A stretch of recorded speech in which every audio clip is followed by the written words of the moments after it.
Hi, Javier and Dan. Tanisha has started the recording, so we're good to start whenever you guys are ready. Thank you. I'm good to go. Great. Emma, we're good to go.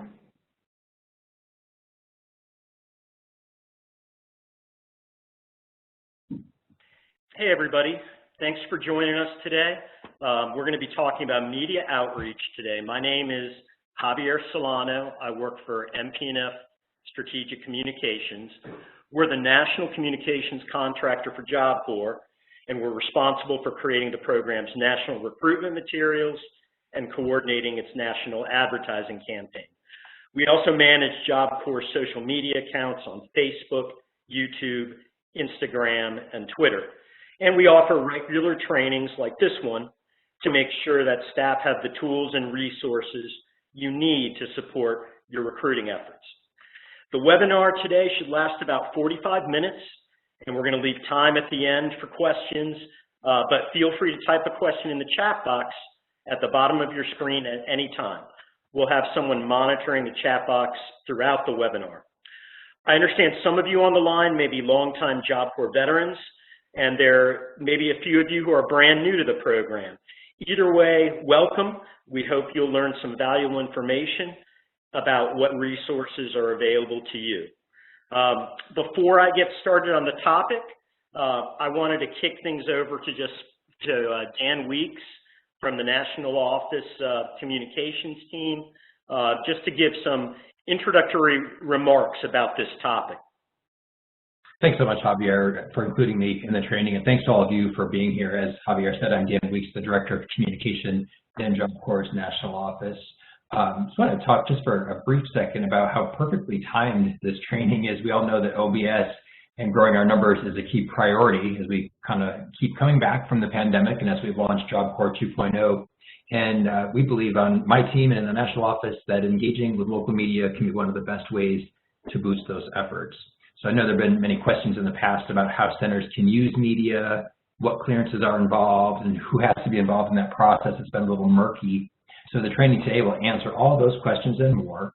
But what I wanted you to come away from my remarks with is that from the National Office perspective and from Rachel's perspective is that we want you to engage with the local media. We understand the value, and we encourage you to form relationships with your local media so they can help us grow.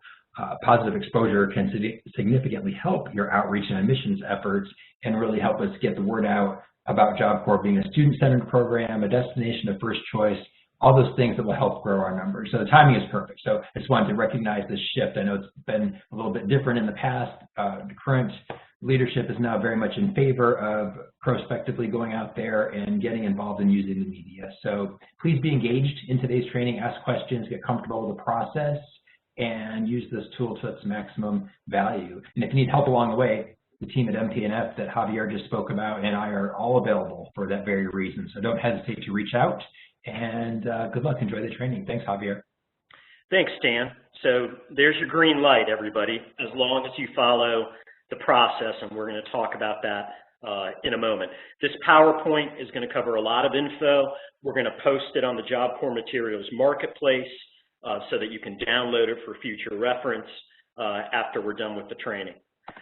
Okay, so regarding today's topic, sometimes it's helpful to think about mass communications as divided into three different buckets. There's the media that you own. That's your website, your Facebook page, your other social media, your marketing materials. You control the message with number one. Number two, there's the media that you pay for. That's advertising, paying a news outlet some money in return for displaying your message. Again, here, you control the message. And then there's number three, the media that you earn through media relations. Less control of the message, but more validity since it's coming from a credible or mostly credible third-party source. That's what we're talking about here today. I've been working for MP&F and on behalf of Job Corps for about 21 years now, but there was a before time. Before I arrived at MP&F, I was a reporter for 10 years, most of that in Central Florida with the Orlando Sentinel.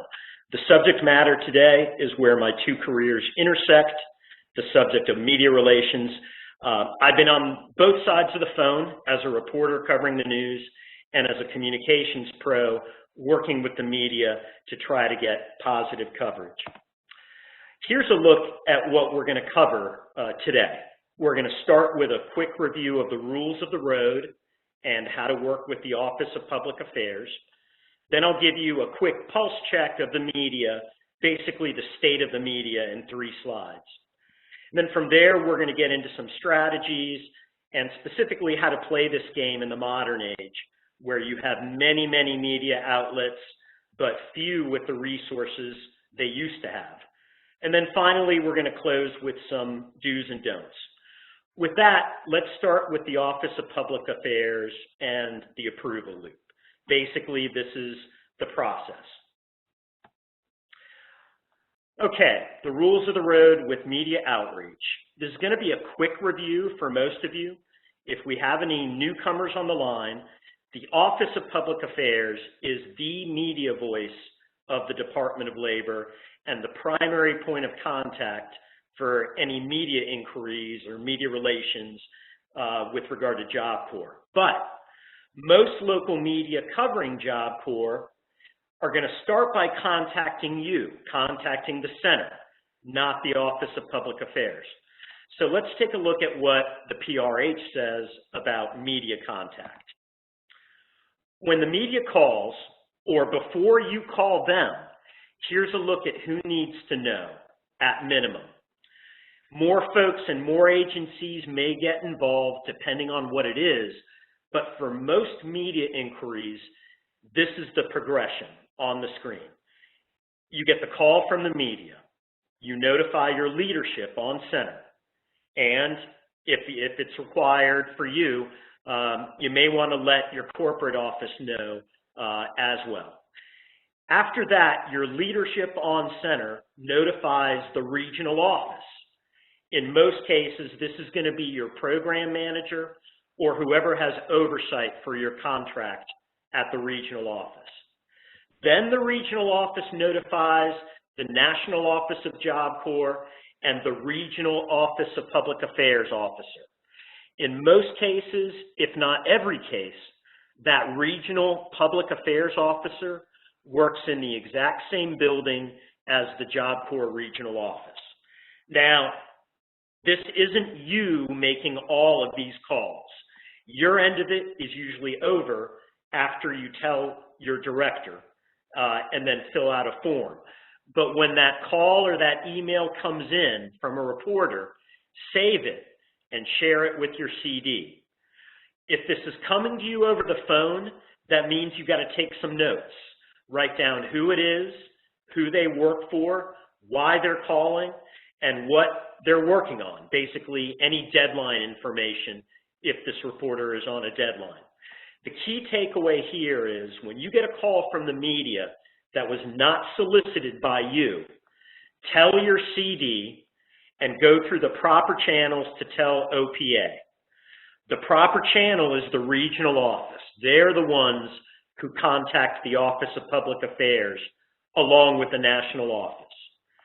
If you're looking at this going, my word, this isn't exactly built for speed, you're absolutely right. It's built for security. Remember what I said at the top about earned media being the type of media where you don't control the message? That's why there's an approval loop here. But on your end, you can move things along by documenting that initial media contact and then making sure you have good contact information for your center director or your leadership on center. So that would include cell phone numbers and home numbers for after hours in case something breaks at a weird time, which it sometimes does.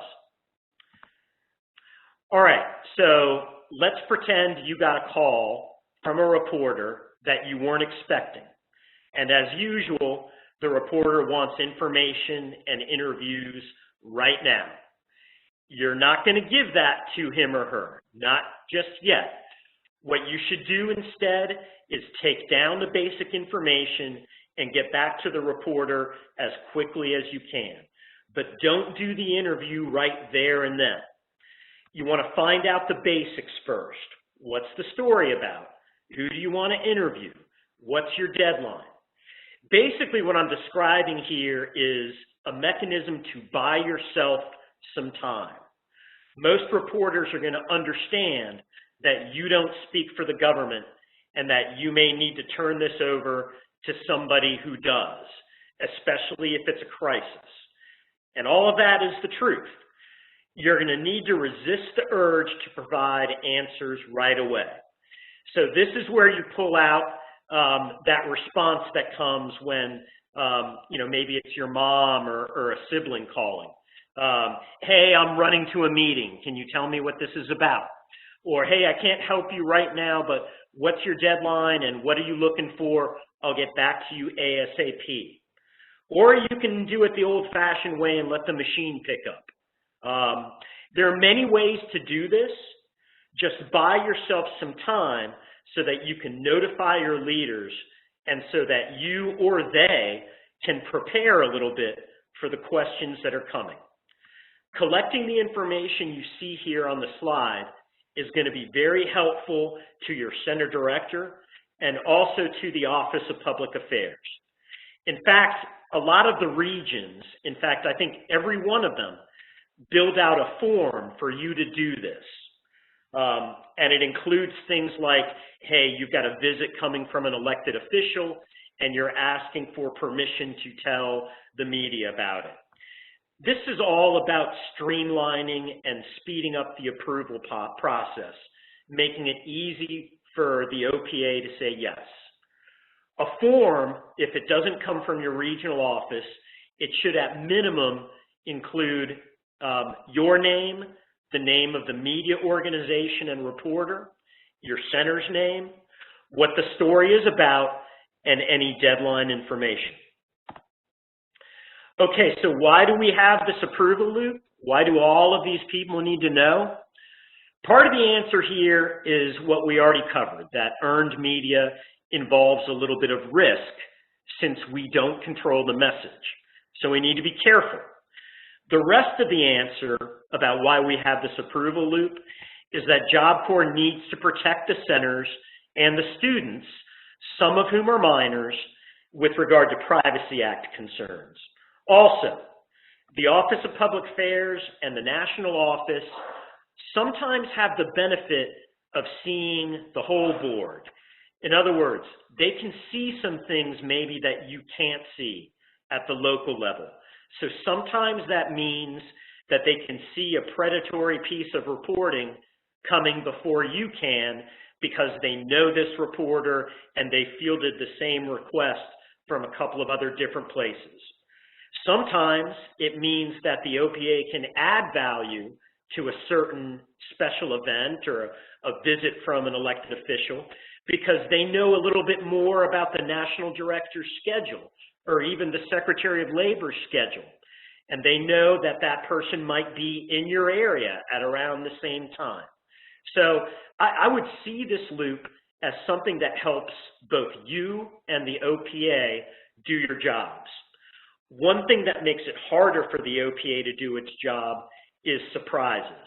Nobody in their line of work likes surprises. And I'm guessing nobody in your line of work as communicators likes surprises. So this is all about helping everyone be less surprised. Okay, so here are some common questions about working with the OPA, and I'll try to go through each of these. How much time does the vetting process take? That depends. It depends on what the story is, it depends on what the reporter's deadline is, and it depends on how well you did collecting some basic information over the phone or via email. If you want to speed things along, be quick and thorough on your end, and usually the response comes pretty quickly. What if a reporter has a tight deadline? If that's the case, you want to contact your center director and the regional office as soon as possible and give them the deadline information. So the faster you are on your end, the faster you'll be able to get back to a reporter. But please understand that the media cycle doesn't supersede the approval cycle. Resist the temptation to get in front of this process. Sometimes that takes discipline, especially if you've done this type of work in the private sector. I get it. But in this case, it's better to be correct than it is to be fast. Okay, so what about proactive media relations? What if you're not taking a call from a reporter, but you want to place a call or you want to send an email to try to get somebody interested in something going on at your center? Do you need approval for that? The answer is it depends, but let's put it this way. If you're having coffee with a reporter as kind of a meet and greet, you probably don't need to run that through this approval loop all the way to the OPA. If you're inviting an elected official over for a visit, yeah, that's a call. And in between those two things, I would err on the side of over-communicating with your leadership rather than under-communicating. So what happens if the media contact us after hours? Can I still get through to OPA? The answer is yes, and I would encourage you to contact leadership as soon as you can if a media call comes to you after hours. It doesn't matter what time it is. Just have those cell phone numbers at your fingertips so that you can be ready to pass on the information as soon as you see it. Okay, so PRH review is over. We're going to get into the subject matter here, starting with a brief diagnostic of the industry. The state of the media is probably worthy of its own webinar by itself, and I can spend hours on that topic. Today, I'm going to do it in 3 slides. Let's start with the media of our childhood, or probably for some of you, of your grandparents' childhood, right?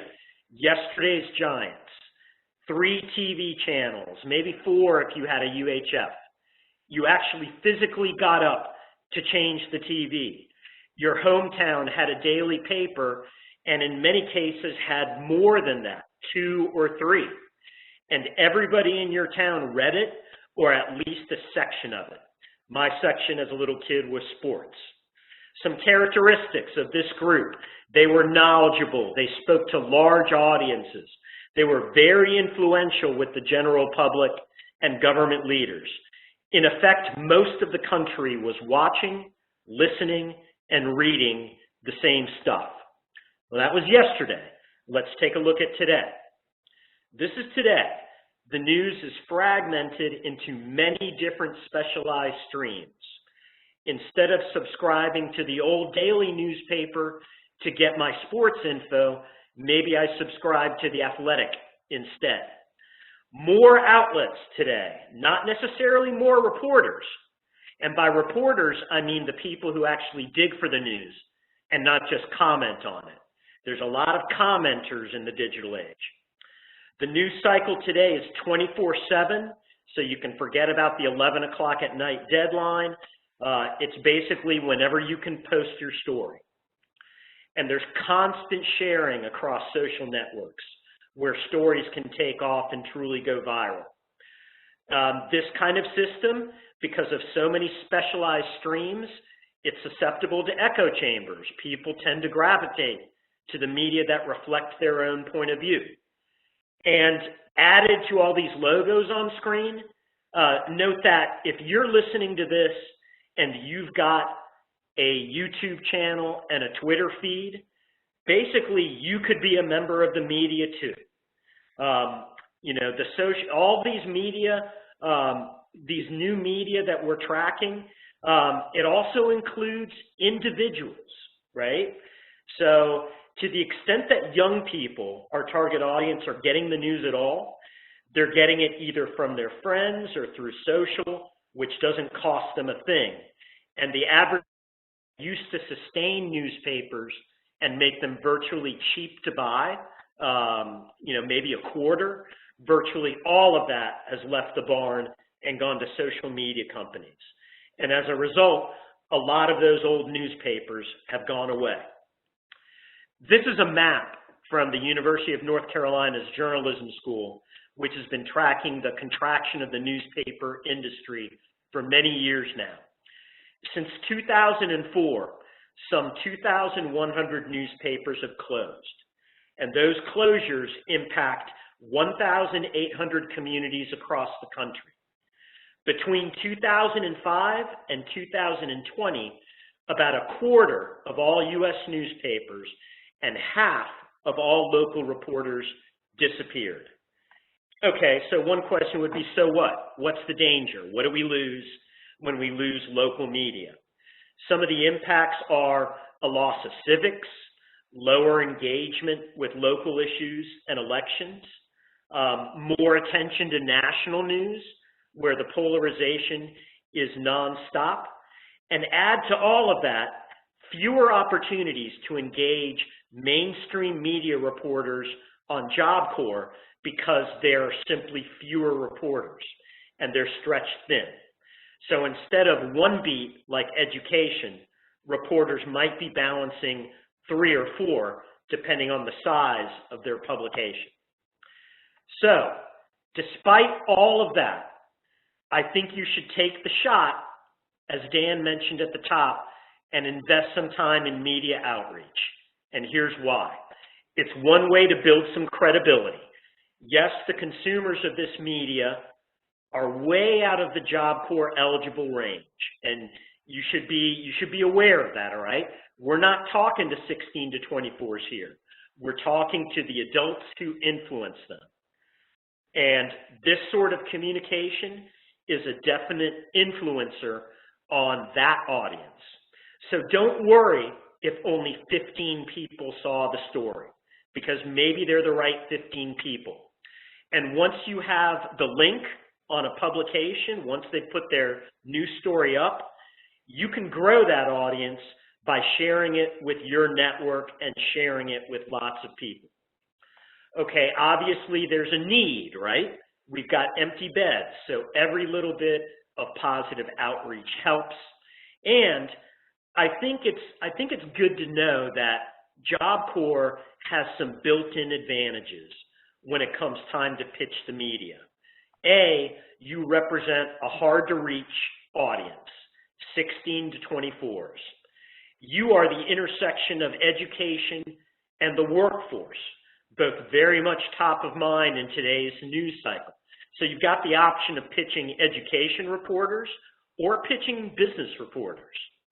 And to the extent that media are trying to do a much better job at reflecting the diverse voices in their community, Job Corps has a lot to offer.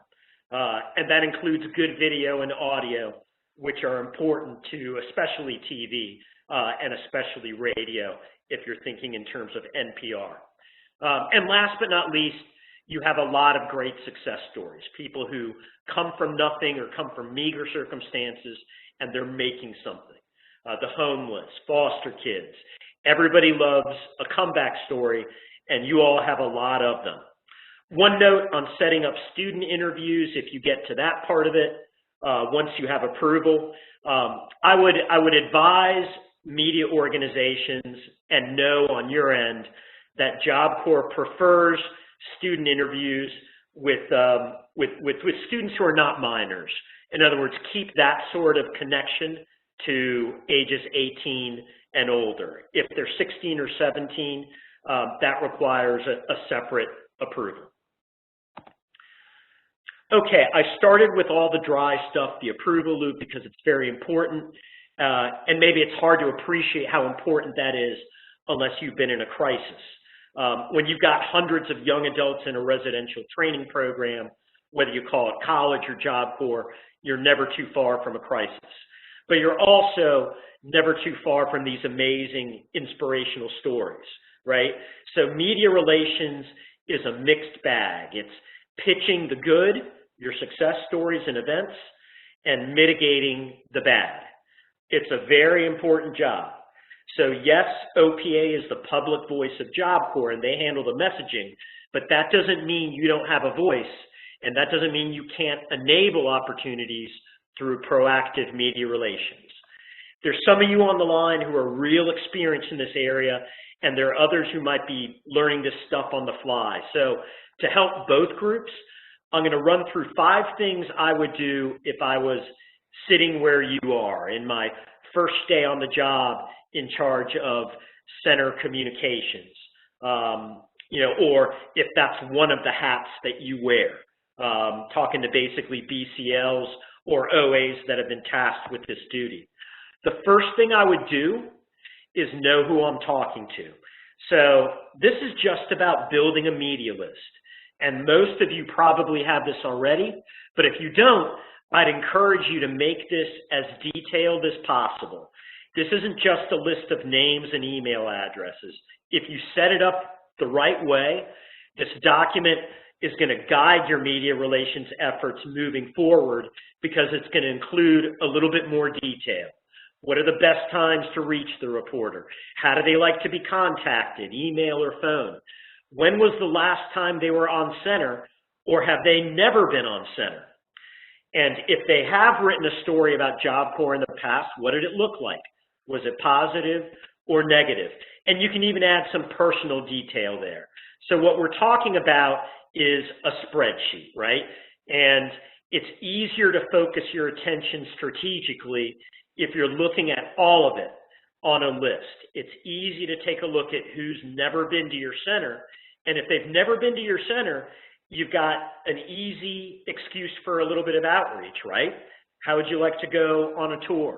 Can I take you to lunch and show you our cafeteria and just show you around? This list, once you put it together, if you're wondering how to put it together, this is something you can cobble together from visiting media websites and collecting contact information, either from the general news department or from an education reporter or a business reporter, and they usually have staff listings on the website. Or you could ask us. We have a list building program in-house. If you want us to build you a media list for your center and the coverage area around it, just let us know and we'd be happy to do that. So this list should include business and education reporters from the various media, TV, print, radio, and digital. It should be local folks, obviously, but if your center is in a remote location, I would encourage you to just use the nearest large city's media. And don't forget about the niche publications that may have smaller audiences, but may be more targeted. So think in terms of, does your center have like maybe a small Spanish language or a bilingual publication that might be interested in this information? Does it have an African-American owned publication or Black media publication that may be perfect for Job Corps announcements? Keep those folks in mind, because although their list of readers and viewers is smaller, they could be much more impactful based on their audience, which might be more connected to your 16 to 24s. Okay, so we've already covered who we want to talk to. Let's discuss what we want to talk about. I'd work on my calendar and event schedule as the second step, but think of this as more than open houses and more than graduations. Are there other events on center that are open to the public, or that might be open to the public if you get permission to do that? Are there events where our students are going off center and doing some work in the community? Those sorts of things are all calendar items, and once you have this list together, you're going to see some good opportunities to invite media on center, or even flag an off-center event that your students might be participating in. Think in terms of something where they can see the program in action. So if some of these events on center are open to the public, like open houses, I'll give you another suggestion. Send those type of events to the media who run a calendar listing on their publication websites. This will be a different contact person than the reporters on your media list, but don't forget about your area calendar folks.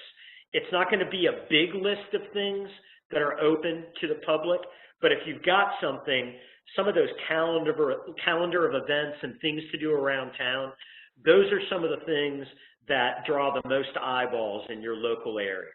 And if you're looking for, what other types of events to put on your local calendar, just on your calendar of things to possibly nudge reporters about, this could be industry council meetings. This could be community relations council meetings. This could be a special project or demonstration that you're having on center. Just kind of open your mind and think of anything where a reporter might get a chance to take a look at the program in motion. All right, on to the next slide. I'm just showing you a couple of examples here, just some examples of local media outreach. Here, Jacksonville Job Corps did a great job connecting with the largest local publication, the Jacksonville Times-Union, about their new partnership with Johnson & Johnson Vision Care. This is manufacturing. This is making contact lenses. And this was a great story that got a lot of pickup because it landed in the Times-Union. It landed in a few of these other places that you see under additional coverage. If you go to the next slide, this is an example of something very similar out of Hawaii with their partnership with CBS. This story landed in a local publication, and they got an inquiry off of it, I believe, within 24 hours. So it's something that can definitely help you. But again, some of the work is on your end to, once you have that news link, sharing it around with as many people in your own networks as you can. And this is an example of something that was distributed nationally. This was at the beginning of May. Since everyone in the Job Corps Nation is working on their OBS and basically opening the doors, we basically decided to work with the national office to, I'm going to say, invent a little bit of news, but really we were taking what was already there and packaging a release around it. Basically, we were calling the effort a recruitment drive. And that release in May got picked up by about 57 different publications.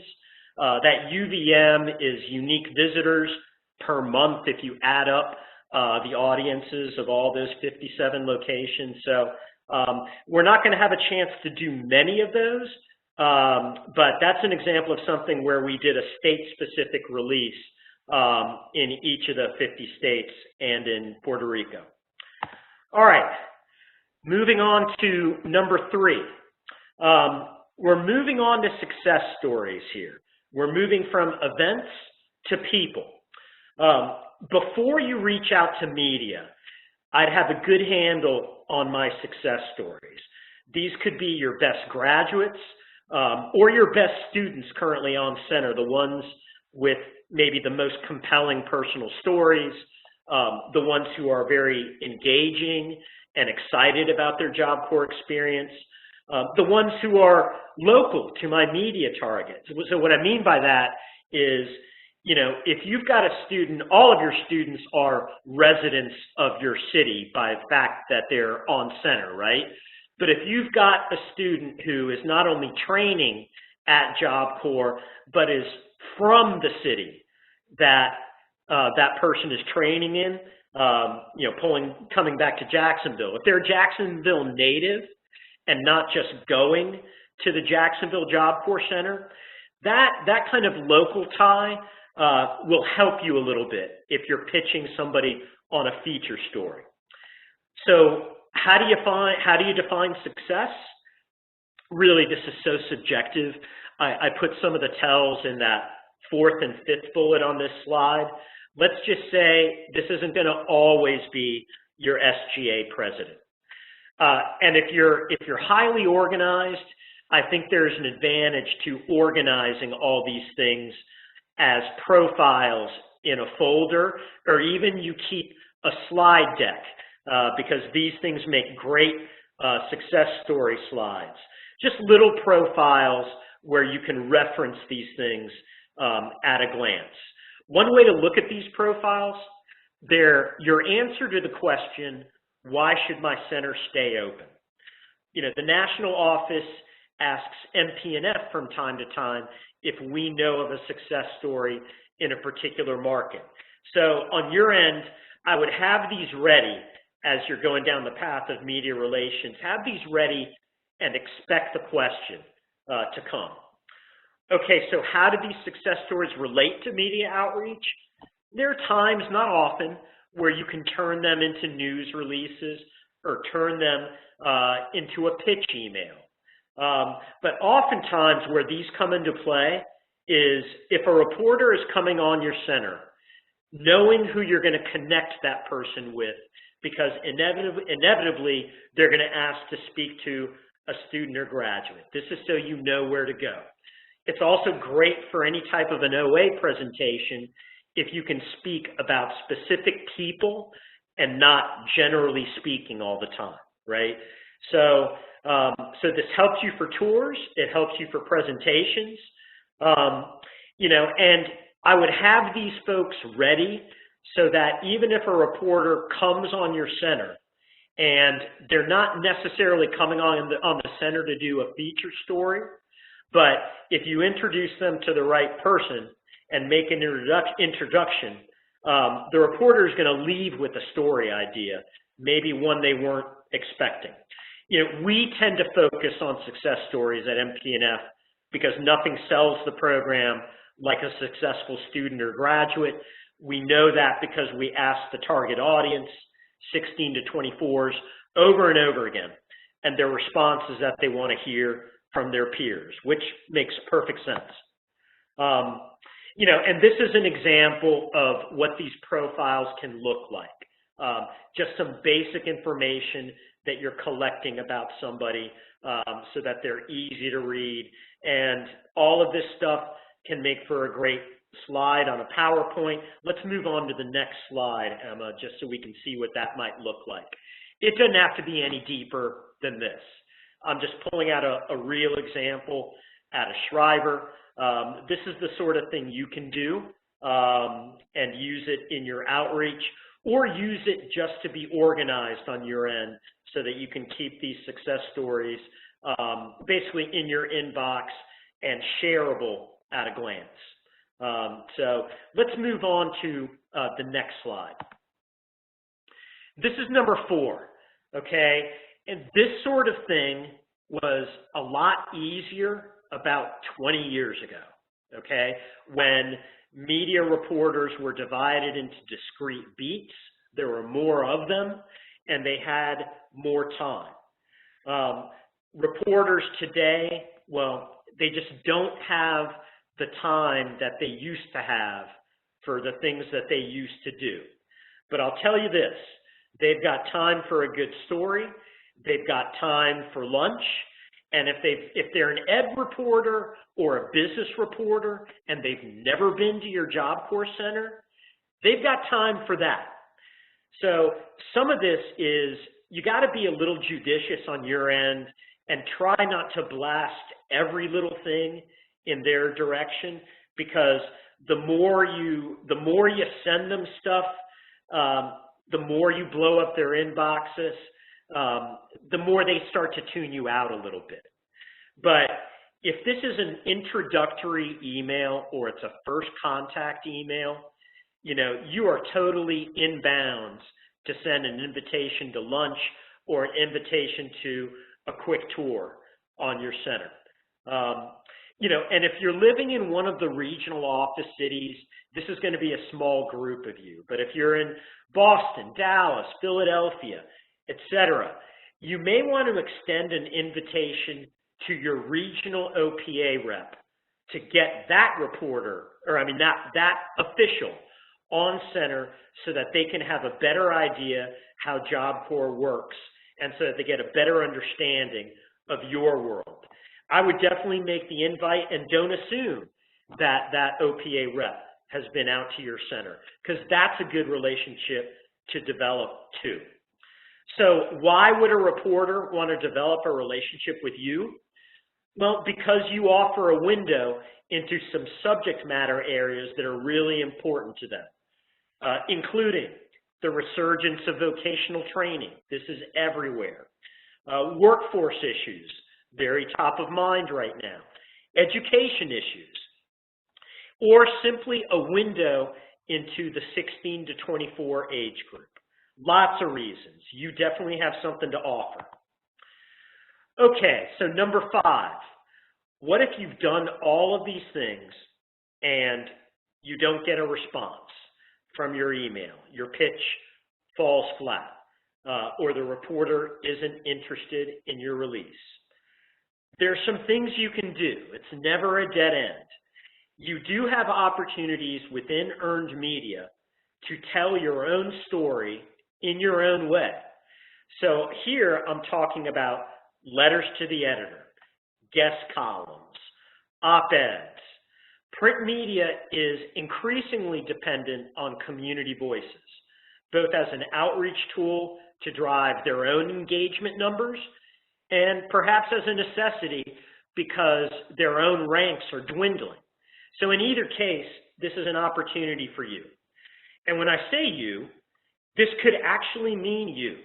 There's no reason why an op-ed or a guest column can't come from you, or your center director, or your SGA president, or one of your instructors, whoever can tell your success story and who has something to say. As long as the leadership and the Office of Public Affairs is cool with it, this sort of thing is wide open. And it can be extra impactful if it's coming from a young person, either a student or a graduate. A reporter can tell your story too, certainly, and that's been one of the goals here in these 5 steps. What sort of things do I need to do to get a reporter on center? We're going to finish by talking a little bit about that. So there are probably a few of you on the line who have long working relationships with your local media. If you don't, that's okay. This is all about building it. The media list we talked about earlier is going to help you see the whole board locally, who's been to the center recently and who has never been or who hasn't been in a long time.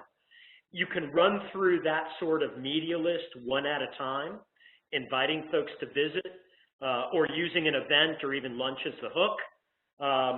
So let's take a closer look at making first contact and what you can do to invite a reporter on center initially. Let's talk about the vehicle, because we kind of glossed over that. If you ask a reporter how they like to be contacted, 99% of them are going to say email. I'm guessing that if we asked everyone here on this call how they like to be contacted, you'd probably say the same thing.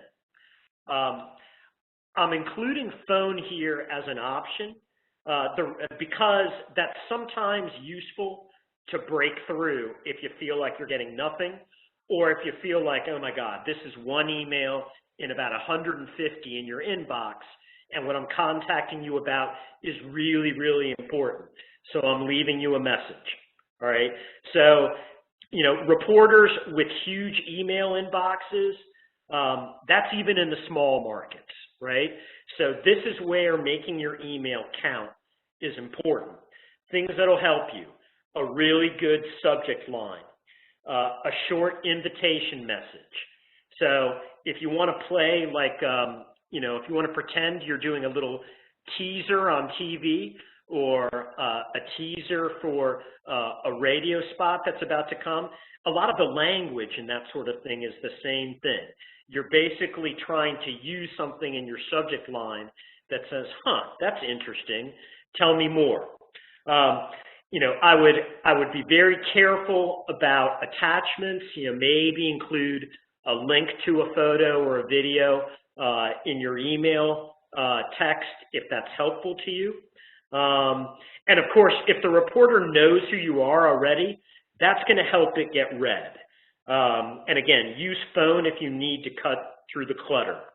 And, if this isn't about a hard piece of news and you have a little bit more time, in other words, if it's not deadline driven, you may even want to think about sending an invitation through the snail mail, as old school as that is. because one thing I'll tell you about the U.S. mail, all the mail that I used to get in my actual mailbox is now coming to me via email.